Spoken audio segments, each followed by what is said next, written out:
आज आम्ही सर्व आमचे शिवसैनिक, भीमसैनिक आणि इतरही कार्यकर्ते आज इथे येऊन 69वा डॉक्टर बाबासाहेब आंबेडकरांचा महापरिनिर्वाण दिन आज आम्ही इथे केलेला। आपल्याला कल्पना आहे की संपूर्ण देशभर ज्या ठिकाणी पुतळे आहेत त्या पुतळ्याला पुष्पहार अर्पण करतात, ज्या ठिकाणी पुतळे नाही तिथं फोटोला पुष्पहार अर्पण करून हा दिन केला जातो। तर मी तुम्हाला सगळ्यांना की प्रत्येकाने आजचा दिवस हा आपल्या परीने जे बाबासाहेबांनी योगदान दिलेलं आहे त्या सगळ्यांनी आठवण ठेवणं गरजेचं आहे।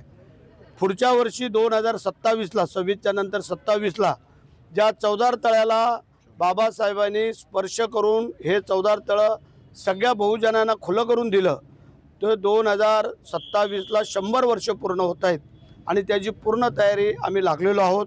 या पाण्याचं सुशोभीकरण कसं करायचं, आजूबाजूचं सुशोभीकरण, चवदार तळ्याचं पाणी पिण्यालायक कसं करता येईल ह्याच्यामध्ये आमचं शासनाचं जास्त ध्यान आहे। आणि म्हणून जे मी परवाही सांगितलं की जशी आम्ही शिवसृष्टी रायगडच्या पायथ्याला करतोय तशी भीमसृष्टी या चवदार तळ्याच्या जवळपास क्रांतीभूमीच्या तिथं करायचं आमची मानस आहे, योजना आहे आणि त्यासाठी सगळ्यांनी सहकार्य करावं असंही मी आव्हान करतो। जय हिंद, जय महाराष्ट्र, जय भीम।